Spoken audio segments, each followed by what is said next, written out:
Make Yourself an Ark, Part 2, The Darkness. Lenin, in the Russian Revolution times, made it clear that the attack upon the human mind was of great importance.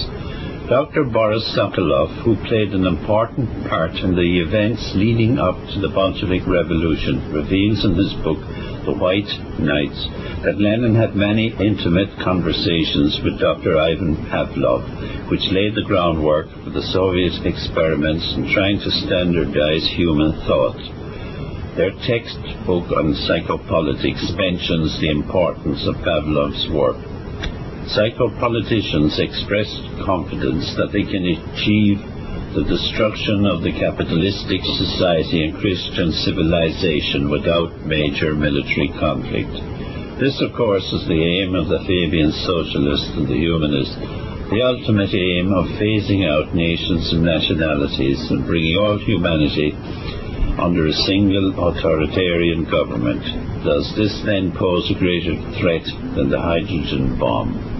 Dr. Robert Oppenheimer, the father of the bomb, from his eminent position in the domain of physics, seemed to answer that question when he said, "The time may well come as psychology acquires a sound objective corpus of knowledge about human behavior and feeling, when the powers of control thus made available will pose far greater problems than any the physicists have posed." End of quote. Grave problems indeed. Grave problems concocted by evil minds backed by immense power. But why should men of enormous wealth and secret power over nations promote terrible revolution and bloodshed through Marxism and promote misery in the world? And why destroy children with sensitivity training, evil rock music, evil use of their control of the media, especially television, and the evil spreading of drugs? The answer is because they obey the Jewish Talmudic law that demands the destruction of heathen nation-states as they see it, as the prelude to the triumphant return of Jewry, and as Disraeli said they wish to destroy Christianity.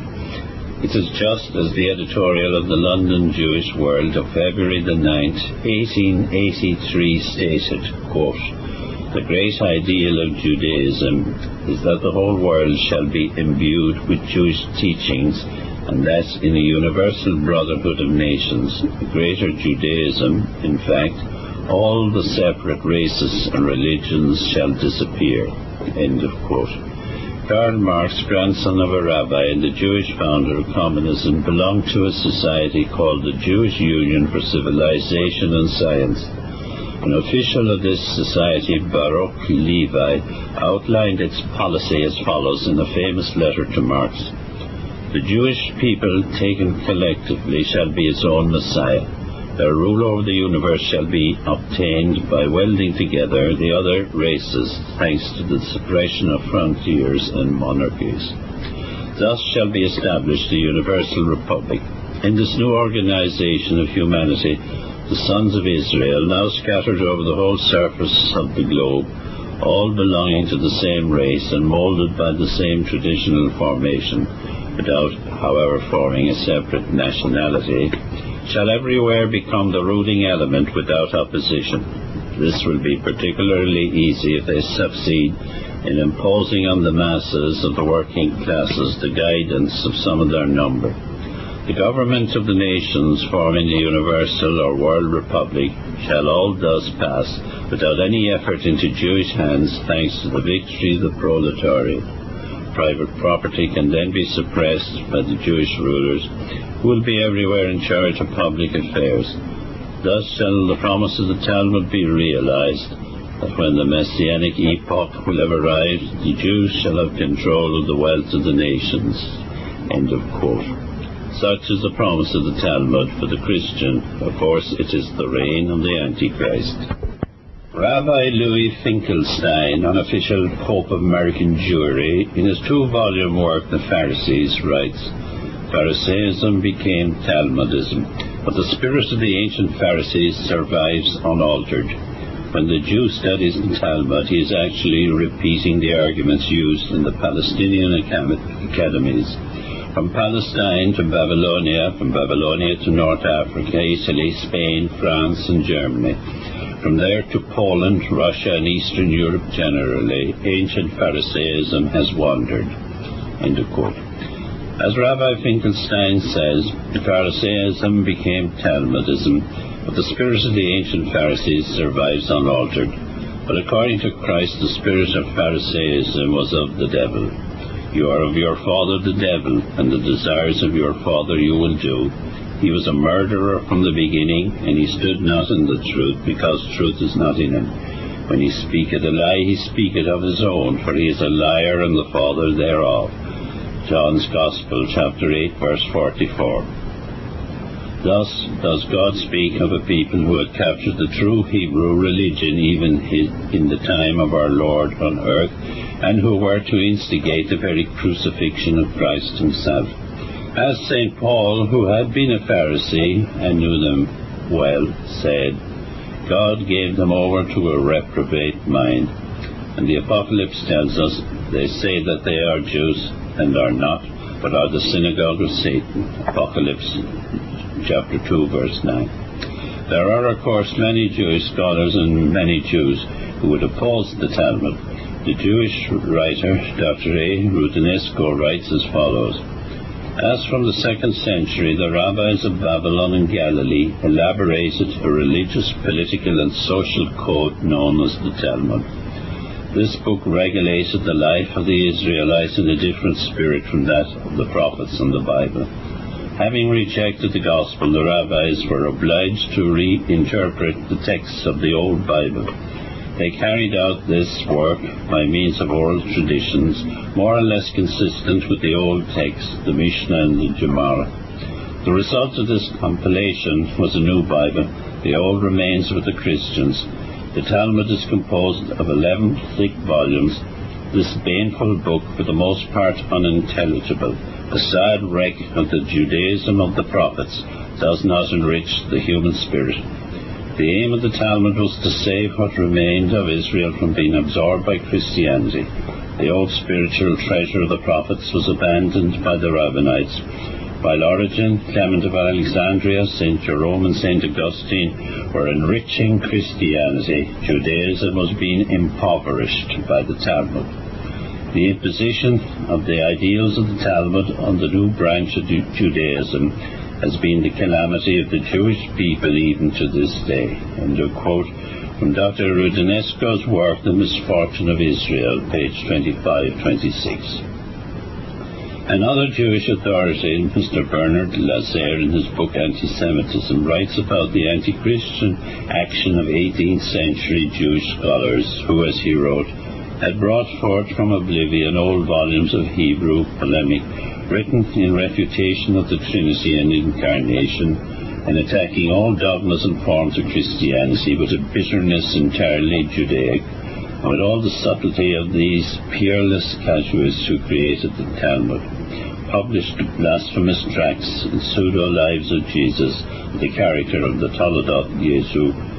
The 18th century repeated concerning Jesus and the Virgin the outrageous fables invented by the Pharisees of the 2nd century. End of quote from Bernard Lazare's work Anti-Semitism, pages 306-307. That the spirit of Satan lives on in Talmudic Judaism is proved from the Jewish Kabbalah, with its tradition of occult demonistic practices originating in Babylon and in Egypt.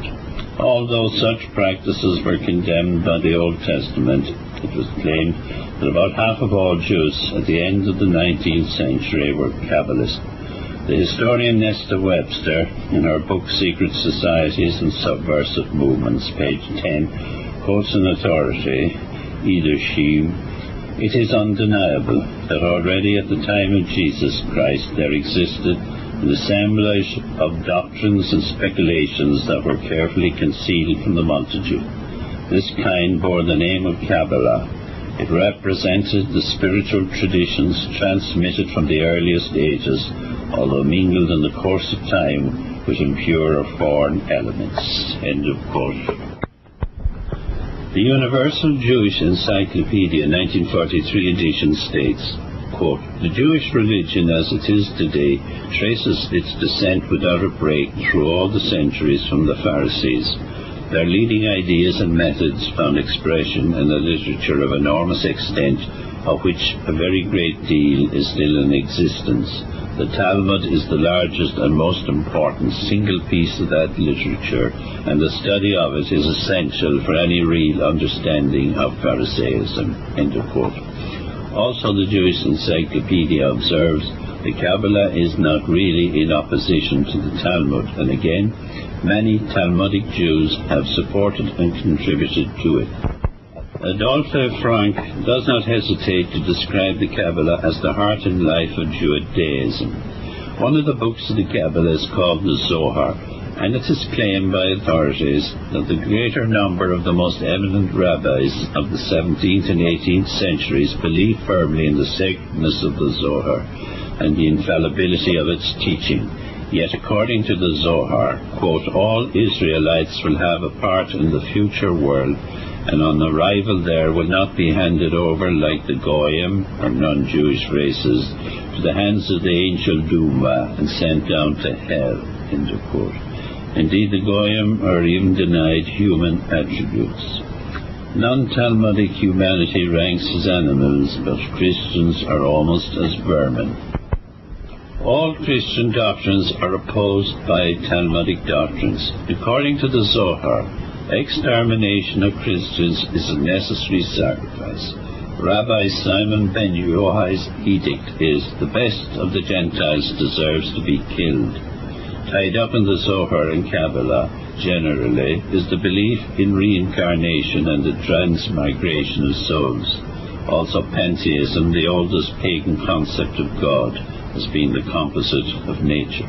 Sodomy is accepted, adultery permitted with the wife of a non-Jew, Moloch worship, child sacrifice is condoned in the modern Jewish Babylonian Talmud. Incest is preferable to Christianity. Christ is planted in hell. The Kabbalah promotes occult demonistic practices condemned by the Old Testament. In the Kabbalah, every attribute of intelligence, of knowing, loving, or ruling is stripped from the God of the Bible and handed over to pagan spirits. God is stripped to a mere pantheistic, mindless essence called Ein Sof. The doctrine of the Ein Sof, says the Jewish Encyclopaedia, is the starting point of all Kabbalistic speculations. Karl Marx, of Jewish origins, called the Ein Sof by another name in order to sell it to the Gentiles. For him, it was dialectical materialism, the mindless bashing of germ to fish to mammal to ape to man. The Jewish spawned Marxist revolution as its crown and triumph. In a letter dated December 12, 1859, Engels wrote to Marx, "I am just reading Darwin and find him excellent.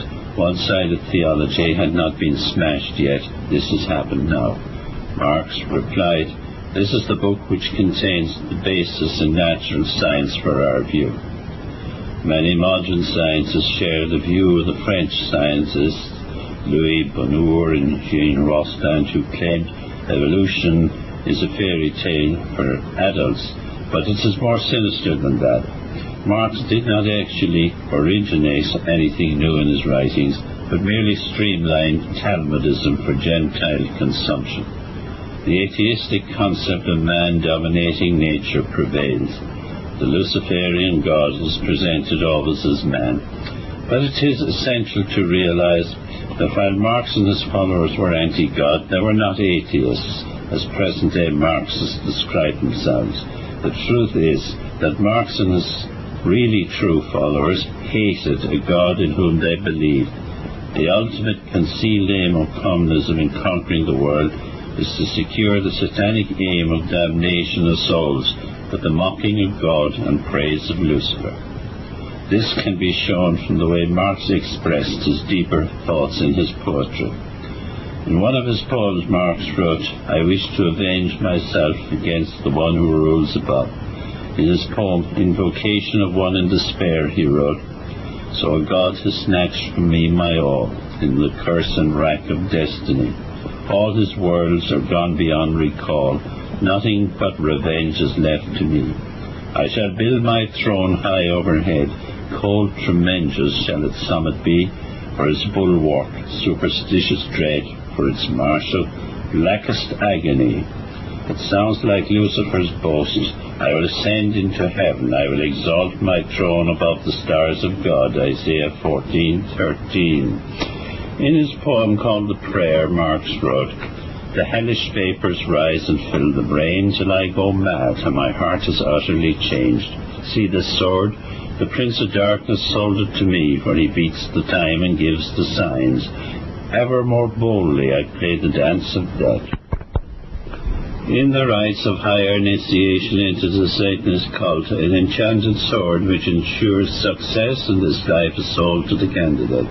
He pays for it by signing a covenant with blood taken from his wrist, promising his soul will belong to Satan after death. Here are some lines from Marx's poem Ulanem. And they are also Ulanem, Ulanem. The name rings forth like death, it rings forth until it dies away in a wretched crawl. Stop, I've got it now. It rises from my soul as clear as air, as strong as my own bones. Yet I have power within my youthful arms to clench and crush you with tempestuous force. One would think here of humanity being crushed with Marx's terror.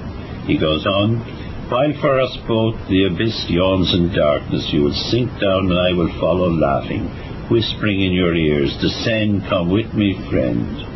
Also in Ulanem, eternal suffering is expressed. Ha! Eternity, she is our eternal grief. An indescribable and unmeasurable death, vile artificiality conceived to scorn us, ourselves being clockwork, blindly mechanical, made to be the fool calendars of time and space, having no purpose save to happen, to be ruined, so that there shall be something to ruin. At the time of Ulanem's death, his words are, "Ruined, ruined, my time is clean run out, the clock has stopped, the pygmy house has crumbled. Soon I shall embrace eternity to my breast, and soon I shall have gigantic curses on mankind." And the end of the poem Ulanem has this, "If there is something which devours, I leap within it, though I bring the world to ruins, the world which bucks between me and the abyss. I will smash to pieces with my enduring curses. I'll throw my arms around its harsh reality. Embracing me, the world will dumbly pass away, and then sink down to utter nothingness. Perished with no existence, that would be really living." So in his poetry, Marx does what the devil strives to do, consign the entire human race to damnation. As Jesus said in the Gospel, "By their fruits you will know them." On his poem on Hegel, Marx wrote, "Words I teach all mixed up into a devilish muddle, thus anyone may think just what he chooses to think." And in his poem The Pale Maiden, he writes, "Thus heaven I forfeited, I know it full well. My soul, once true to God, is chosen for hell. It is Karl who says it." It is not surprising that in a letter written to Karl Marx by his son on March the 31st, 1844, the opening words are, "My dear devil." That is how a Satanist writes to a beloved one. In a letter sent by his wife in August 1844, she wrote, "Your last pastoral letter, high priest and bishop of souls. The only European religion which has high priests is the Satanist one. Karl's daughter Eleanor, living with a Satanist, committed suicide. Another daughter, Laura, died in a suicide pact." Richard Wurmbrand demonstrated that many of the associates of Marx, such as Engels, Bakunin, Proudhon, and Moses Hess, many of those who put his program into practice, such as Lenin, Trotsky, Stalin, and Mao Zedong, were also Satanists. It is known that Stalin, Marx, and Engels were Illuminati recruits. So while Marx and his associates were anti-God, they were not atheists. They hated the God in whom they believed, and they sought the damnation of as many souls as possible. Ample proof of that hatred of God was expressed in the Spanish Civil War. In Spain in 1936, with great foresight, General Franco denounced the collusion of international Masonry with Marxism, who were both in league against Catholic Spain. On July the 1st, 1937, 41 Spanish Catholic bishops addressed a long document to their colleagues of the entire world. In it they described the vicious hatred against Jesus Christ and his Blessed Mother, what they described in the document as, quote, the hatred of hell becoming incarnate in our unfortunate communists, end of quote. Precise figures at the end of the war listed at 13 bishops, 4,317 secular priests, 2,489 religious, and 283 nuns, and 249 seminarians, all massacred out of hatred for their faith. English historian Hugh Thomas wrote, in 1 month, July-August 36, close to 100,000 people for all of Spain were killed without trial. As already mentioned in 1936 in an interview, General Franco denounced the collusion of international Masonry with Bolshevism as the principal cause of Spain's ruin. Earlier in the same year, 1936, Pope Pius XI, on September the 14th at Castel Gandolfo, had publicly blessed General Franco's crusade. Quote, those who have assumed the difficult and perilous task of defending and restoring the rights and honour of God and religion. End of quote. The defence of religion was the principal motive of the uprising. Even before the war in Spain had broken out, the head of state in Portugal, Dr. Salazar, had proclaimed communism as anti-civilization, anti-Christian, anti-church, and anti-Christ. The collusion of Masonry with Bolshevism that Franco spoke about, and Salazar's opinion on it, has been confirmed from heaven itself. On October 13, 1985, at Fatima, Our Lady gave one of her numerous messages to Padre Gobbi, the Italian priest she chose to found and spread her Marian movement of priests, and in that message she said, from here, where I appeared as the woman clothed with the sun, I call upon you all to gather round your heavenly leader. These are the times of the great battle between me and the powerful army, at the orders of the Red Dragon and the Black Beast. Marxist atheism and Masonry are guiding this united army to lead the whole of humanity to the denial of and rebellion against God.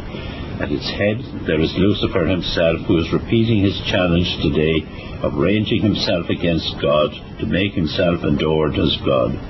With him there are fighting all the demons who have been poured out upon the earth in these times from hell, in order to lead the greatest possible number of souls to perdition.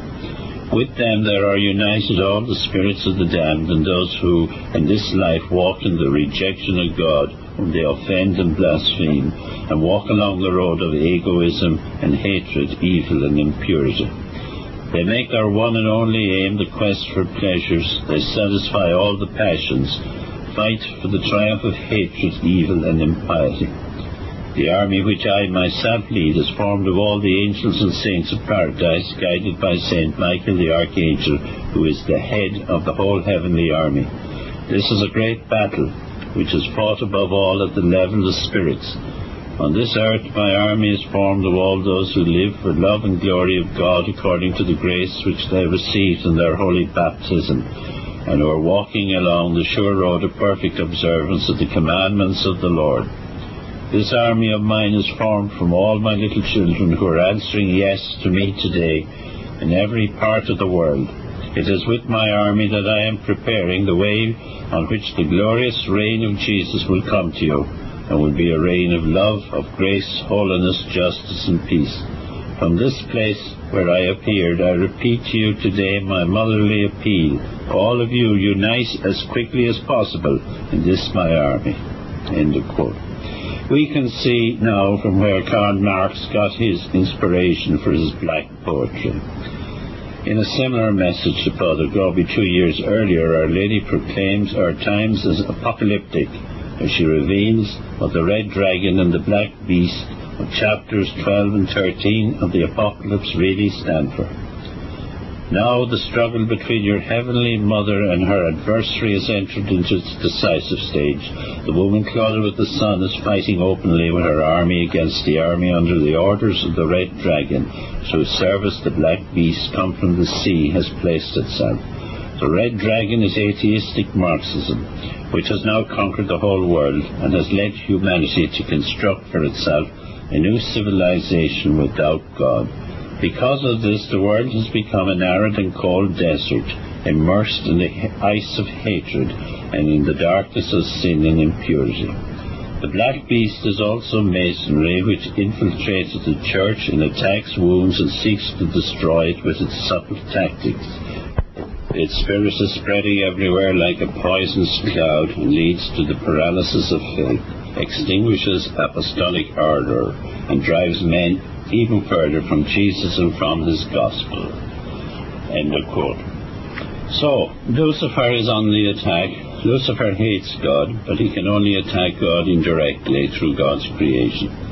The main attack is naturally directed against what is dearest to God in his creation, namely the Catholic Church, which is the mystical body of Christ, and of course the immortal souls of mankind made in the image of God. Lucifer guides his united army, Marxist atheism and Masonry, directed by Lucifer according to the Mother of God. They are united in Kabbalistic Gnosticism, on which Masonry was founded. They are both Jewish and Masonic sources that make that quite clear, and it is very important that people should know about it. The Freemason Ragon claimed the Kabbalah is the key to the occult sciences. The Gnostics were born of the Kabbalists. Modern craft Masonry is largely founded on the Kabbalah. Rosicrucian Masonry was a medium for the propagation of Gnosticism and a center for political activities. The fundamental principle of Gnosticism was the double divinity, dual principle, claiming that the good God was Lucifer and that the God of the Christians, Adonai, was the God of darkness and evil. This belief in two uncreated principles is linked with Manichaeism and Gnosticism. The New Catholic Encyclopaedia under Gnosticism, page 523, states that the great and dangerous heresy of the 3rd and subsequent centuries, Manichaeism, is generally regarded as the direct heir of some leading Gnostics. Gnostic Manichaean dualism was condemned by the First Vatican Council. The French scholar Deschamps, in his work The Secret Societies and Society, 4th edition, 1880, volume 1, states the following: Gnosticism, Manichaeism, and Albigensians and the Templars, these are the sources whence Freemasonry has sprung, page 282. And he notes, Jewish influences were active among these heresies. The New Catholic Encyclopaedia stated that it cannot be denied that there are Jewish elements in the pseudo-Christian forms of Gnosticism. But far from denying it, the Jewish Encyclopedia claims a relationship of Gnosticism to the Kabbalah, and here are some extracts from it. Gnosticism was Jewish in character long before it became Christian. Unquestionably antedates Christianity. The Jewish Encyclopedia also mentions Babylonian and Syrian doctrines, the makeup of Gnosticism, as well as Persian and Hellenistic influences, and also magic. Quote, magic also, which, as will be shown further on, was an important part of the doctrines and manifestations of Gnosticism. And again, magic at first approached with fear likewise loses its terrifying aspects as the circle of its disciples enlarges. The same thing happened in the case of Gnosticism, which is itself largely coloured by magic. End of quote. And another quote from the Jewish Encyclopedia. Krockman and after him Joel have already pointed out Gnostic doctrines in the Zohar. Further investigations will show the relationship of Gnosticism to the Kabbalah, as well as that of both to magic in general. And another quote, Gnosis is neither pure philosophy nor pure religion, but a combination of the two with magic, the latter being the dominant element. Photostat copies of pages from the Jewish Encyclopedia containing these quotations can be seen in Elizabeth Dilling's book, The Jewish Religion, Its Influence Today, 4th edition, 1983, the Noontide Press. The celebrated Rabbi Eli Ben Moshe, in his work Israel et Humanite wrote, "What is certain is that Masonic theology corresponds well enough to that of the Kabbalah." When his work was republished in 1961 under the editors Dr. Modiano, President of the Representative Council of the Israelites of France, and the Grand Rabbi Taof, they added a footnote as follows, quote, "To those who may be surprised by the use of such an expression, we would say that there is a Masonic theology in the sense that there exists in Freemasonry a secret philosophic and religious doctrine which was introduced by the Gnostic Rosicrucians at the time of their union with the Freemasons in 1717. This secret doctrine, or gnosis, belongs exclusively to the high or philosophic degrees of Freemasonry." End of quote. Page 73. The rabbi's reference to Gnostic Rosicrucians uniting with Masons in 1717 refers to the founding of the English Grand Lodge, but the Rosicrucians go back much further, with many names associated intimately with this esoteric organization. One famous name is that of Faustus Socinus, named after Faustus the Manichae. Socinus died in 1604 and had founded an association that had sworn hatred to the Catholic Church with intent to be subversive to all its teachings. It is claimed that the principal Socinian Rosicrucian documents dating from the time of Faustus Socinus are preserved in the Sovereign Patriarchal Council of Hamburg, that is the Supreme Jewish Lodge, secretly affiliated with International Masonry. One of the so-called founders of Freemasonry in 1717, a Protestant clergyman named Anderson, in 1723 drew up the Constitution for the free and accepted Masons.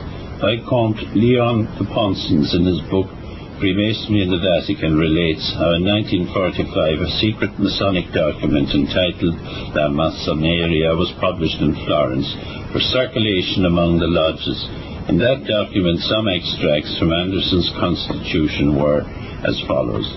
The appellation free and accepted, recalling the Church of St. Paul, was retained in order to remove any suspicion as to the real aim of the infant Freemasonry, which has always been to work for the triumph of pure Gnosticism and liberal rationalism throughout the entire world. Under the name of apprentice companions and masters, the army of pure Gnosticism set out to conquer the world. The duty of the Knights of Rose-Croix is to combat the bastard Gnosticism inherent in Catholicism, which blinds the eyes of faith. Freemasonry alone possesses the true religion, which is Gnosticism. All the other religions, and especially Catholicism, have taken what is true in their doctrines from Freemasonry. They possess only absurd or false theories. The reality, of course, is that there is nothing as absurd or false as the medieval Luciferian doctrine held by Masonry that claims that Lucifer created the world, suffered injustice at the hands of a despotic power, and one day will recover his former glory. In 1917, on the occasion of the second centenary of Masonry, Masonic banners were carried in procession through the streets of Rome to St. Peter's Square.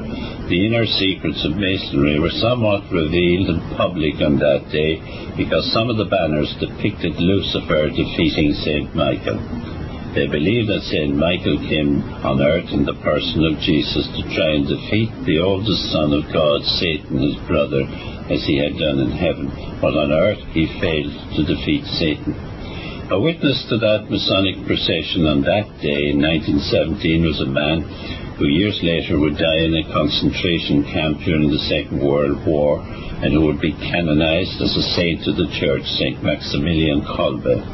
Significantly, it was St. Maximilian Kolbe who said, "Modern times are dominated by Satan and will be more so in the future. The conflict with hell cannot be engaged by men, even the most clever.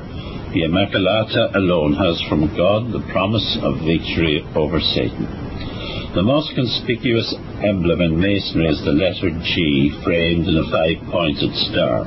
Lower grades are told it stands for geometry. Women are told it stands for generation. But for those who penetrate into the sanctuary of Knights Kadosh, Hebrew word meaning consecrated, Its real meaning is revealed as Gnosticism, mother of Freemasonry. Gnosticism, or anti-Christianity, defined by Albert Pike, who was once known as the Pope of Masonry, as, quote, the soul and marrow of Freemasonry.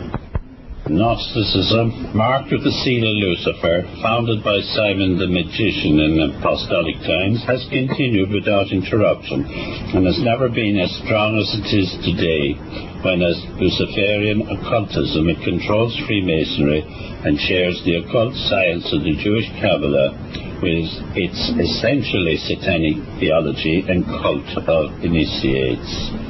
Masonry has, of course, been working to attain its universal goals for a long time.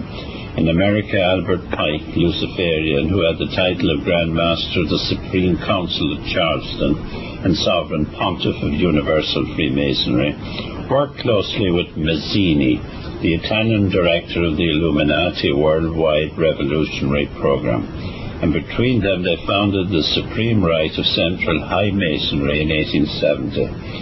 The act of creation was dated September 20, 1870, the day on which the Mason General Cadorna captured Rome. Mazzini's successor, Adriano Lemmi, wrote, quote, the anniversary of September 20, the day on which Rome became the capital of Italy, when the temporal power of the Pope was overthrown, concerns Freemasonry exclusively, a purely Masonic festival which marks the date of the arrival of Italian Freemasonry in Rome, the aim for which it had for many years been striving. End of quote. Mazzini dreamt of a worldwide union of Masonry to destroy the spiritual power of the Pope and the Church. Pike was his ally, and formed the new and reformed Palladian Rite at Charleston, the sacred city of the Palladium.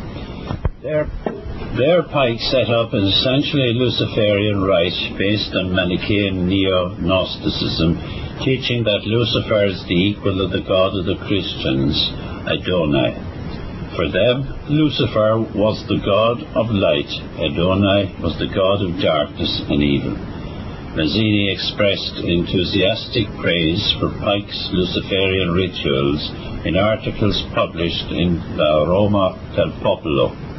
One of Pike's books was the Book of Epadno, containing prophecies concerning the reign of the Antichrist from the satanic point of view.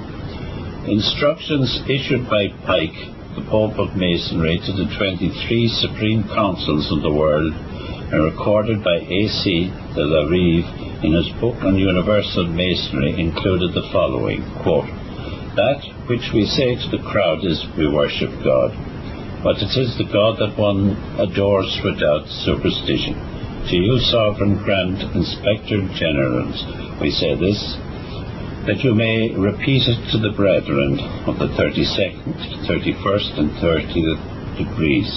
The Masonic religion should be, by all of us initiates in the high degrees, maintained in the purity of the Luciferian doctrine. Yes, Lucifer is God. Lucifer, God of light and God of good, is struggling for humanity against Adonai, the God of darkness and evil. End of quote. It is not a secret that Luciferian occultism controls the real masonry of the Kabbalistic degrees. In 1871, Pike wrote to Mazzini about plans to achieve world domination after a Third World War. The letter is catalogued in the British Museum Library, London, and in it he wrote, we shall unleash the nihilists and atheists, and we shall provoke a formidable social cataclysm which, in all its horror, will show clearly to the nations the effect of absolute atheism, origin of savagery, and of the most bloody turmoil. Then everywhere the citizens, obliged to defend themselves against the world minority of revolutionaries, will exterminate those destroyers of civilization, and the multitude disillusioned with Christianity, whose deistic spirits will be from that moment without compass, direction, anxious for an ideal, but without knowing where to render its adoration, will receive the true light through the universal manifestation of the pure doctrine of Lucifer, brought finally out in the public view, a manifestation which will result from the general reactionary movement which will follow the destruction of Christianity and atheism, both conquered and exterminated at the same time." End of quote. International control was very much part of Mazzini's dream also. He had said, "We aspire to corrupt in order to rule." Nesta Webster, in her World Revolution, page 179, shows that Mazzini and Karl Marx were for a certain length of time closely associated, preparing the subversion of the socialist labour movement. When Mazzini felt himself to be dying, he designated Adriano Lemmi as his successor in 1872, with Pike concurring. A 33-degree Mason, Dr. Domenico Margiotta, in his book Adriano Lemmi, on page 97, reveals that Albert Pike, in revealing the Luciferian cult of his Palladian lodges, quote, had only specified and unveiled the dogmas of the high grades of all other masonries, for in no matter what rite, the great architect of the universe is not the God worshipped by the Christians. End of quote. Lemmi, the third Masonic Pope, said on the day after his election, "We must not forget that Masonry had Italy for its cradle and the Socialists for its founder." Lemmi, an ex-Catholic, was instructed in the Talmud by a Polish rabbi when as a young man he was in Constantinople and initiated into the magic of the Kabbalah by another rabbi. Lemmi played a big part in all politico-Masonic assassinations, and as the palladist, with a savage hatred of the Church, directed the de-Christianization of Italy. He established 10 anti-clerical auxiliary lodges in Rome and similar lodges in every important town in Italy. Also, he led a movement to spread the nature cult. His instructions, like those of Pike and Mazzini, advocated a terrible social upheaval to facilitate the Luciferian cult. It was always to be expected that the final stages of Lucifer's attacks would involve serious infiltration of the Catholic Church, leading to the reign of the Antichrist. A few years after the Congress of Vienna, 1819-20, the French, Austrian, German and Italian Grand Masters of the lodges drew up what was called the Permanent Instruction, in which they called for the total annihilation of Catholicism and even of Christianity. Quote, "Induce the clergy to march under your banner in the belief that they are marching under the papal banner. Make the younger secular clergy and even the religious receptive to our doctrines. Within a few years, this same younger clergy will of necessity occupy responsible positions. Some will be called upon to elect a future pope. This pope, like most of his contemporaries, will be influenced by those humanitarian principles which we are now circulating. The dream of the secret societies will be made real, for the very simple reason that it is founded on human passions." End of quote. See page 534, The Keys of This Blood by Malachi Martin. So the Masonic ideal for the annihilation of Christianity is very similar to the great ideal of Judaism as expressed in the editorial of the London Jewish World of February the 9th, 1883, in which it is stated, "The great ideal of Judaism is that the whole world shall be imbued with the Jewish teachings, and that in a universal brotherhood of nations, greater Judaism in fact, all the separate races and religions shall disappear." End of quote. Our Lady herself has said that they are united under Lucifer. Their common aim is to conquer the world for Lucifer.